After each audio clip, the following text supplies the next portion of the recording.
Hello everyone, my name is Art Russell. Welcome to my channel.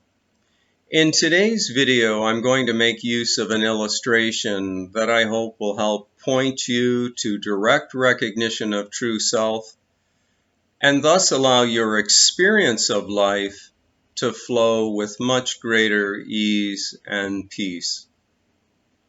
The illustration is of a triangle, and the triangle has special meaning. But before I show you it, I need to show you a first illustration. The A is at the top of the triangle. And in this illustration, the A point stands for the absolute. I'd like to etch that into your consciousness. The absolute is one of the names for God, or the unified field in scientific terms, or in formal language, I am. But it's very important that we begin from the perspective of the absolute. So here's the triangle. So as you can see, I've made the absolute, this point, just a point at the top of the A, the primary source. That is the substratum of all. Now, down these dotted lines, I have point B, which is representing Bob, a perspective of a male, and point C, Carol, the perspective of a female. Now, in the case of the conceptual self, Bob and Carol, the case is that we often live with unawareness of our source.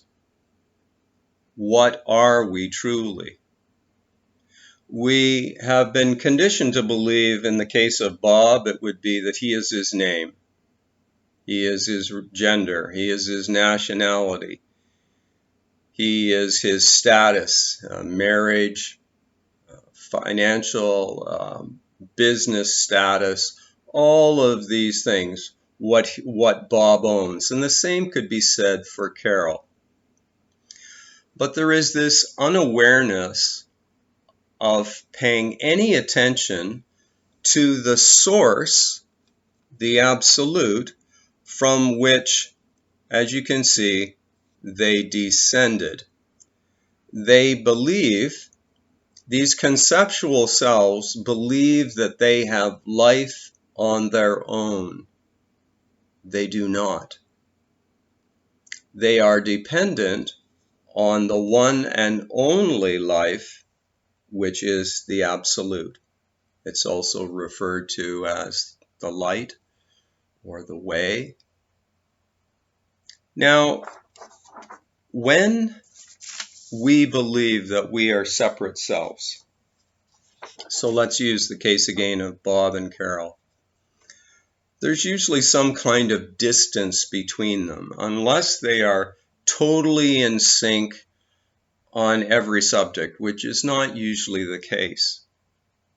So these false selves become competitive or prideful or filled with shame if bad events have come, events that they've labeled bad have come through them. And yet they pat themselves on the back. Most persons do, the perspective of the person, if they think they've gone and done something really great. The actual doer is the absolute. But depending on our knowledge of our true self, the behavior that comes through Bob or Carol or Art, when he was definitely more unaware than is what is occurring now, we justify to ourselves certain behaviors, or we just say it's just the way I am. I was raised in an angry household. My parents were angry, or they were drinkers, or they didn't do this, or they did do this. justifying the behavior. The key to being liberated from that persona, is to trace our way. What are we really? Back up the dotted line. We cannot actually live on our own. This is not the case. And the Bible in Acts 17:28, chapter 17, verse 28 says, "For in him we live and move and have our being." Now this is true. This is truth. It's expressed another way at some point in the Bible where it says, "Unless you're attached to the vine, you do not live." We've been conditioned to believe that we are separate selves. Now, the separate self is made up of memory, apparent history, thoughts, usually a repetitive thought that's going through, I did this, I did that, I, thousands of times a day, I. And it's so persistent and deeply ingrained that we believe that it has true existence. It does not. What exists, although we cannot point to it, is consciousness, the source of our being. Now, I'd like to mention a question that was posed once by Rupert Spira. I watched him on YouTube, and he was doing a great job, and he replied to a question by saying, "On whose behalf are you acting?" or something like that. This is great clarity, or can give us great clarity when we know the answer to that, when we truly know ourselves deeply. And this is why I wanted to etch this message into your mind at first. Begin with the absolute. Most of us, and this is where conflict usually arises, are beginning with, I am Bob, or this lady, I am Carol. And so they are defending their imaginary positions as though, hey, it's important that it's my turn to get the favor this time. And of course, Bob is doing the other over here. And when we have collectives of this, when we have numerous ones, this can lead to greater conflict and even war. When we know ourselves deeply as all emanating from the divine source, the absolute, the authentic self, conflict and a lot of the problems on earth would disappear.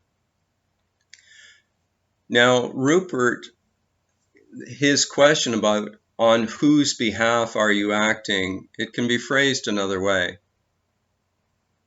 And it's very simple, and it would be, what would God do? Not what would Art Russell do, because that's always going to be coming from a point of ignorance. When we reach for that higher source of inspiration, intuitive nudges will come to us about what is the kindest, most loving, peaceful way to act. We will not be defending a conceptual self that began with the I thought. Ramana Maharshi once said, "The I thought is the mother of the world." A child's mind, an infant's mind, is empty at first until facts are poured into it. And the mind of the child is in a hypnagogic state. So it's taking in all of the information about I am this, I am that. And it's building this bigger and bigger conceptual self,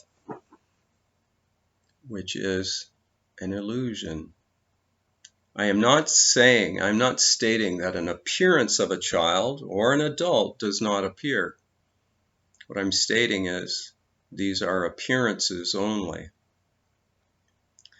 So you might ask yourself, how do I get to the point of judging whether I'm acting on behalf of art, in my case, or the higher self? And the greatest way that I know to achieve this is through meditation. And the caveat that I've mentioned before is, but don't meditate as your character. Go into the stillness to dissolve the character. To get to a point where you're witnessing, it's easy to witness your body when you have your eyes open, for most of us at least. And when we meditate, we can witness that we are watching repetitive thoughts, or we're watching as an emotion arises and maybe falls away. What is that which is knowing all of those? That's the center. That's the still point. Now, I'd like to make another point here that Carl Jung, many of you may be familiar with him. I know the name, that's about all. And I know that at one time he was in India, but he didn't visit Ramana Maharshi. From what I understand, he didn't feel that that was quite necessary, even though I think he was respectful of the work that was coming through the form of Ramana Maharshi. And Carl Jung once described Ramana Maharshi, even though he hadn't met him in person, as being the whitest spot in a white space. Now, I've got another illustration here. Can you see any trace of a stick person, let's say a Ramana Maharshi, on this sheet? Can you see any trace? Nothing. That's the point. Be the one that can't be seen.